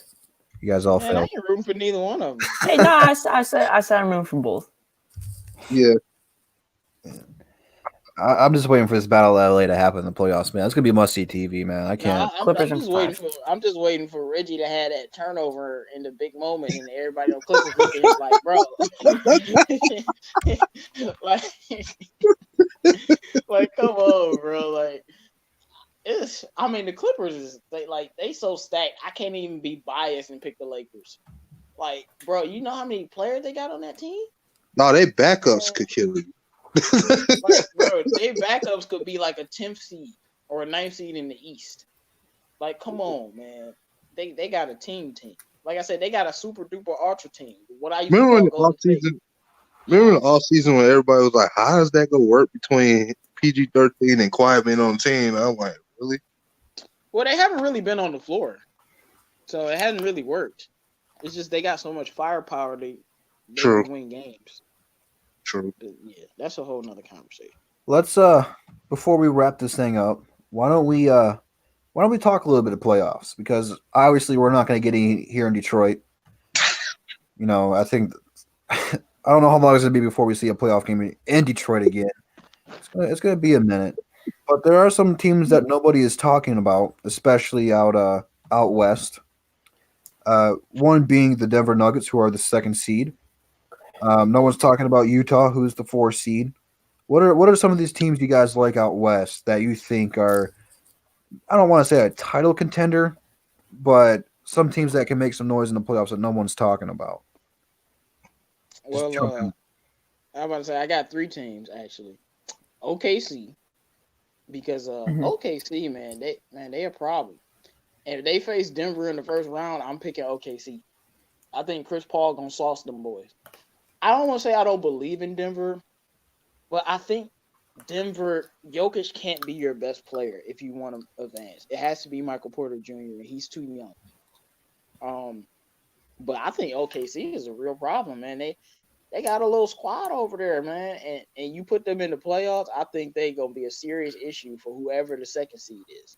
The other team is your team, Drew, the Mavericks. Yes, sir. I know they're going under the radar, but I think if they face Utah in the first round, it'd probably be a 7-game series. But Can we just acknowledge the fact they're 34-22 in the 7th seed? Yeah, really. Yeah, that's crazy. And then the other team is the Houston Rockets, man. Dude, that team could go all the way to the finals if James Harden learns how to play like a superstar in the playoffs. Until they got to play the Lakers. Don't care. If James and Russ play, I don't care if they got to play the Clippers. If James and Russ plays like superstars, they could go all the way to the finals. No. But if they play the Bucks, though, there is no way they can beat the Bucks because small ball. If that's the one team, it's not gonna work. But Houston's the one team I'm looking at right now, dude. That doesn't scare me at all. Yeah, I don't know how you could feel like that. Well, I mean, look at it this way, okay? When they have to play Jokic or Anthony Davis, they don't have anybody that can guard them. They don't have anybody they're gonna put on LeBron. They're gonna put PJ Tucker on LeBron. All right, easy money. You're gonna put PJ Tucker on Anthony Davis. Okay, easy money. They don't got anybody to put on Kawhi or Paul George. What's that? Did you see the last time they played the Lakers? That's regular season, bro. I'm talking playoffs. All I'm saying is PJ Tucker clamped soft Anthony Davis and Westbrook destroyed them. Next night went against Rudy Gobert, gave him 39. This whole center thing, it ain't gonna mean nothing because Russ is gonna cook you. It's about James Harden actually showing up. Because y'all gotta think, this is 2 MVPs in a backcourt. Last time we saw something like this was when Golden State was the original Golden State. I know Klay Thompson's not an MVP, but in the playoffs he played like one. Let's be honest. But you got two superstar MVP in the backcourt. That's not something you can just sleep on, especially if they play up to their potential. So I mean, you pretty much just listed every team. So that's a pretty good answer. I like it. Pistons Post, man, out west. What are some teams that are in the picture right now that no one's talking about that you like to? I don't want to say can go to the championship game, but can make some noise. Look, nobody's really talking about them, but I really like the Grizzlies. I think they have a really good team. I do like the Thunder. I think they could probably make some noise. And the Mavericks don't look too bad. Those would be my 3 teams. The Grizz, the Thunder, and the Mavericks. Yeah, no one has seen OKC doing this well. I mean, everyone talking in the offseason thought they were going to be rebuilding and trading CP3 and Adams away. And I'm talk shocked. about OKC for a second, bro. Hit me. Sam Presti, that's the GM. This guy's a mastermind. This man got 5 first-round picks from the Clippers, and he got like 2 from the Rockets. He got like 6, 7 first-round picks, and he got Shy, and he got Danilo Gallinari. Are you kidding me? Okay, so he's gonna be a problem, man. And I know it's hard to draft another MVP, but if you tell me the guy who drafted 3 MVPs has 7 first-round picks, I know he's gonna get somebody. Mm-hmm. The man got 5 first-round picks from Paul George, which is very stupid on the Clippers part. While we're out west though, let's talk this, man. GMO, I know you're the Pelicans fans. Everyone in the chat knows you're a Pelicans fan. 8 seed's still very much up for grabs. I'm looking at it right now. Memphis is 28-28. They got it. Right now they have a 3-game lead over the Portland Trailblazers, who are the 9th seed. Portland, Dame's been balling, and I expect him to come out after this All-Star break and continue to do Damian Lillard things, but San Antonio's only a game behind them, and same with the Pelicans, man. So this race for the 8th seed is going to be crazy, and, this is the time where basketball is fun to watch in the regular season. Between the Memphis Grizzlies, the Portland Trailblazers, you have to throw the Spurs in there because mathematically they're still in there. I don't think they're going to do it, though. Or the New Orleans Pelicans, fellas. With all your biasm out the way, who do you got? to get that final desired 8th seed. I'm not even being biased. It's a 2-team race. Pelicans and Memphis. Blazers. Mhm. Damian Lillard is hurt, and he's gonna be hurt for 2 more weeks. They're done. They just lost to the Pelicans. And they're on a 3-game losing streak now. Damian Lillard being out for 2 weeks, it's a wrap. Sorry, they're done. Now San Antonio, they're there, but I can't see them making the playoffs. So I really think it's up to the Pelicans to catch up, or Memphis is gonna take it. But the Pelicans have the easiest schedule in the NBA, and Memphis has the toughest schedule, which is why Memphis is on a 2-game losing streak, and I think they play the Clippers next. They're going to lose to the Clippers. So then they play the Lakers again and the Kings again. They already lost to the Kings. So to me, it's either Memphis is going to hold on or the Pelicans are going to catch them. Dame Lillard was healthy, then I would throw them in there, but Dame Lillard not healthy, and he's about to miss at least 2 more weeks. That spells complete doom for the Portland Trailblazers. So you're going with the Pelicans, man. Pelicans. Either the Pelicans or the Grizzlies are gonna hold on. It's gonna be. What about you, Pistons Post? Who do you got, man? I'm kind of with J-Mo. I'm on the same boat as him. It is a 2-team race, and I think it is really the Pelicans or Grizzlies. I think it's going to be like 1 game. Really, I think it's going to be a really close race, but either the Pelicans or Grizzlies. So I think the Grizzlies are going to take it by a very close margin. Either way this one goes, whether if it's going to be the Pelicans or if it's going to be the Grizzlies, what a good storyline this would be. I mean, if the Pelicans get it in there, they play the Lakers the first round. It's going to be Anthony Davis versus everyone he traded for with Zion this time. And if the Grizzlies can hold on to it, it's going to have this, Josh should have been drafted over Zion, like that kind of a chip on his shoulder. Not that he should have been, but year 1, he was healthy and led his team to the playoffs. So, I mean, either way it goes, it's a good storyline. Before we hop into the East. I remember when didn't Carmelo make the playoffs his first year? I think so. No, I think it might have been like his second year or something. I don't know if it was first. I know LeBron didn't make it, but I think Melo made it his first year, and they were and he was very close to winning Rookie of the Year. But if I'm wrong, I'm wrong. But it could be like that with Zion or whatever, because only way Zion wins Rookie of the Year if the Pelicans go to the playoffs. So Ja wins Rookie of the Year probably if they stay in the playoffs and the Pelicans don't make it. But it's gonna be very, very interesting. But thing is though, Grizzlies play the Lakers, they gonna get smoked. But if the Pelicans play them, it's gonna be different because I just think they got a lot of offensive talent. Defensively, they're not that good, but Pelicans are a top 3 offensive team in the league. They can score points, so and you already know Lonzo and BI are gonna get them trouble. I think 6 games is the luckiest the Pelicans could get, but we'll see. It will be very interesting, man. Because that's I feel like the NBA might try to rig it. To be honest, could you imagine the ratings Zion Williamson against LeBron and AD? Come on, man. The ratings probably would be the highest rated series in the entire playoffs. I'm not even lying. Before we do the same thing out east, they want us to answer this question. They've been spamming it in the chat. Bravo's been trying to get us to answer it. Marvin Tolbert wants to know, how do you guys feel Drummond handled this situation, and how is it shaping up his free agency? More than likely, he is going to opt in his player option and stay another year with the Cleveland Cavaliers.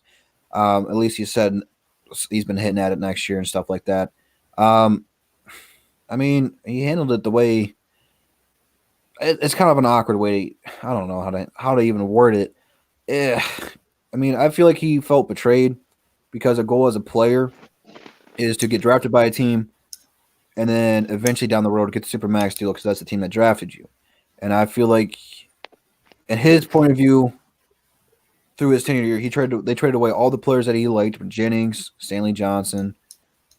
Reggie was always hurt. He never really had another player to play with. Blake Griffin was always hurt. I mean, it was always just kind of Andre Drummond and some people out there. So in his eyes, I feel like they never gave him enough talent.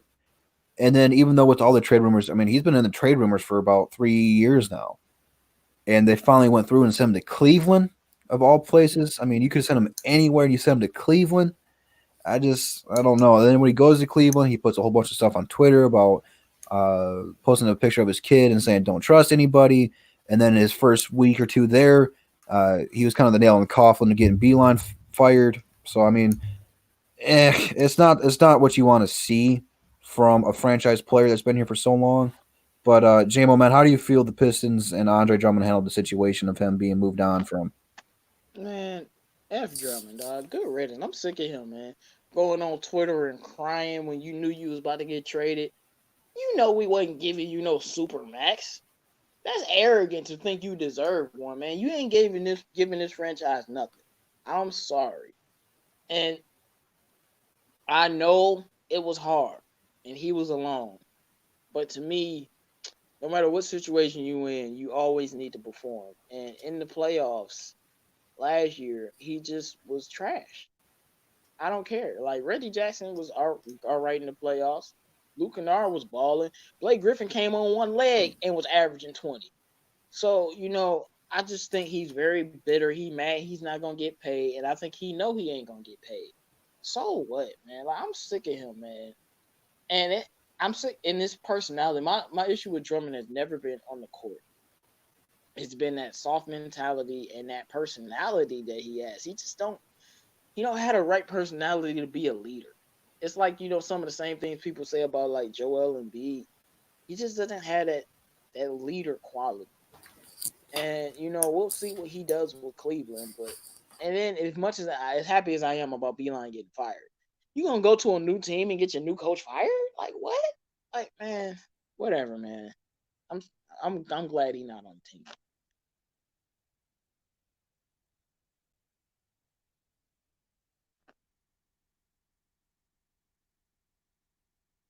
What happened? Oh, my mic was muted. My fault. I'm about to be like, what's going on? Like, I was talking. like, I I forgot. was saying, we having a moment of silence for Kobe or something. Like, No. what are you doing? Like, Pistons Postman, are you there? I see your mic's muted too. All right, so we're gonna move on to the Eastern Conference as well. Where did it go? Boom, right there. Let's go ahead and share that for everybody. Eastern Conference, we're going to do the same thing we did with the Western Conference. What's one team in the East that nobody is talking about that you think can make some noise? Everyone's really been talking about Milwaukee, but very, very quietly, look at Toronto, man. 41-15 and number 2 out East with no Kawhi. That's impressive. I mean, I think Nick Nurse is a strong, probably favorite candidate to win Coach of the Year. But what's one team out East, JMO, that you're looking at right here and thinking, all right, they got a shot? I know a lot of people want to go to Miami, and look, they got Jimmy Butler, so I won't be surprised. But I'm going with Toronto, man. I think it's gonna be a rematch between Toronto and Milwaukee. I think it's gonna be a solid series. I think it's gonna be a 6-game series that Milwaukee wins this time. But the Raptors are just like they're just good, man. Like I don't know what else to say. They're just a good basketball team. I'm gonna call them great because they're champion. They're a great basketball team. Great system. They got a star, maybe someday a superstar in Siakam. They got everything. They still got most of their foundation, and Nick Nurse is a very good coach. I think the Raptors are going to go in the playoffs and smack up whoever they come against. Like whether it's the Heat, whether it's the Sixers. I just think Milwaukee is just too good.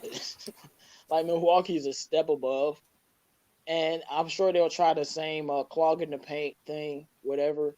But the thing with why I think the Raptors beat Milwaukee, it wasn't just like defense. They shot the lights out. I mean, the Raptors' 3-point shooting was one of the greatest 3-point shooting efforts of all time through the playoffs. Like they shot, even against Golden State, they shot the lights out.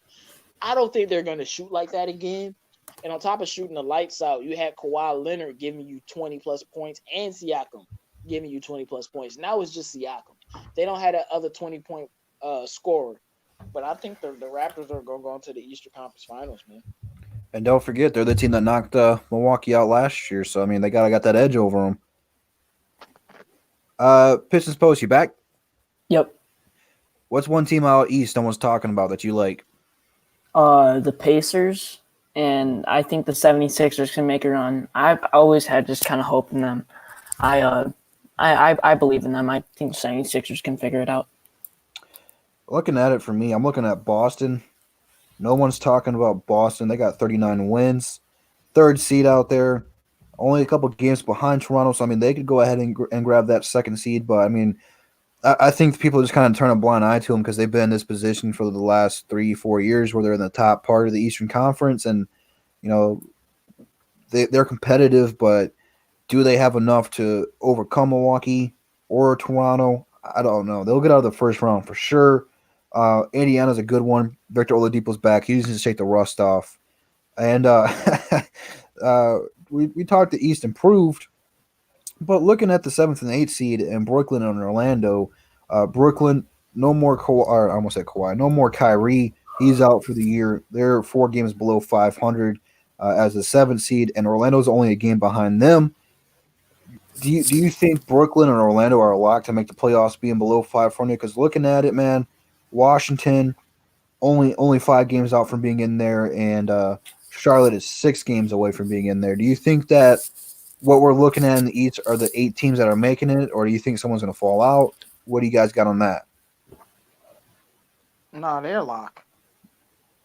5 games out is a lot, honestly. And you need some teams to lose the games. The Magic are a competitive team, and the Brooklyn's are a competitive team. And I think they'll be competitive enough to make the playoffs. So let's wrap this up right here. We'll go back to Detroit before we close it out. Looking at it, man, we're 20 games below 500. Yes, 20 games below 500. Cleveland's the worst team in the East. We only got 4 more wins than they do. So mathematically, we have a chance to be the worst team in the Eastern Conference. Where do you guys got the Pistons finishing at? Do you think we stay right here? Because right now, let's see, we got 19 wins. I'm scrolling through down here. So I think we moved down a spot. So I think right now we would have the 6th pick in the draft without the lottery. Where do you guys got us falling to? Or I guess moving up. Pistons Post, I'll start with you. I think we're going to be the worst in the East. I mean, with what I've seen so far, it's been pretty bad, and I'm not upset with it. But I think we're going to be the worst in the East and going to get a higher draft lottery chance, which is good. So I want us to lose the remaining, 23 games. What about you, JMO? Where do you think the Detroit Pistons are going to finish in the Eastern Conference?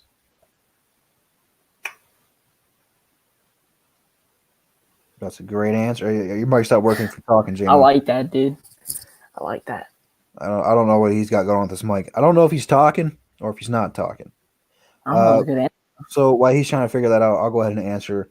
I don't know. Right now we're bottom 4. I'd like to be bottom 2 or 3 to get a good pick. But we're bad enough where I don't think we're going to win too many more games. I mean, it's good. It's been the same song and dance the entire season, bro, where our defense is just god awful. We turn the ball over a lot, and that's just not winning basketball. So I don't. Trae Young's got to go off for 50 points to even try to be winning a game. So I mean, I don't know how much worse we're going to be than Atlanta and Cleveland, but I do see New York and Detroit battling out for that final 3rd spot in the East. But Golden State's really got the first pick lottery shot locked up. They just got to stop winning games, bro. Like, if anyone should be tanking, it should be the Warriors because, I mean, they got Clay and Steph coming back, and they got a chance to land the number 1 pick. So, yeah, this is not how I seen the season going. Not one little bit.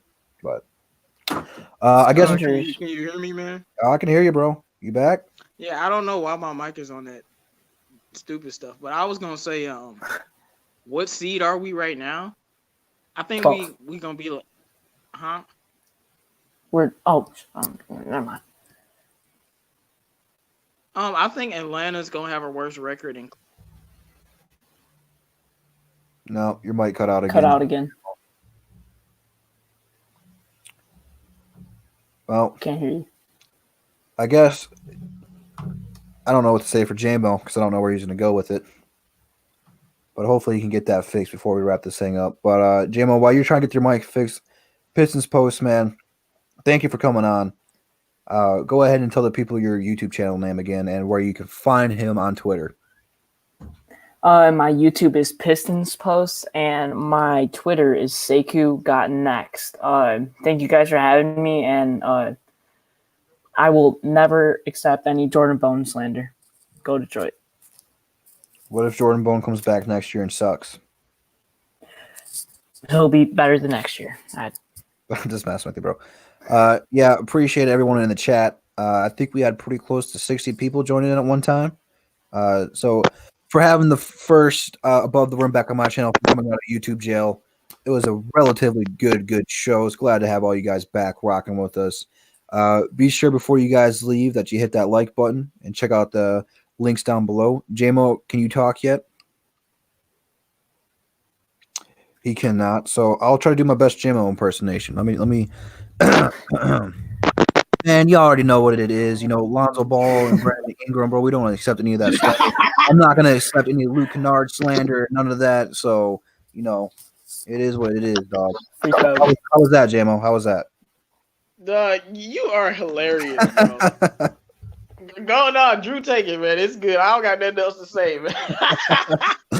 I knew I did it pretty well. Everybody, man, this is a great show. As he said, I ain't taking no Luke slander, no Seiko slander, no Lonzo slander. It's all good. Like I said, fellas, check out the description. Subscribe to 313 JMO. Go subscribe to Pistons Post. All DSA member links are there below. They're going to have a lot of good line content coming out. Draft for the NFL is in April. You know that they're going to have a live draft show going on for the roundtable. And I guess it's now time to start plugging the Above the Rim draft show. We'll try to get some more people on for that one and go live for the draft. That was a good show last year. I know we had almost like 200 people rocking with us last year. We went live for that one. So, yeah, man, start spreading the word. If you guys want to hop on the show with us next week, all you have to do is follow me on IG or follow me on Twitter, or you can go follow JMO or Pistons Post on Twitter. Let them know you want to be part of the show, and we will get you on the show next week or whenever it works. But Saturday is the day.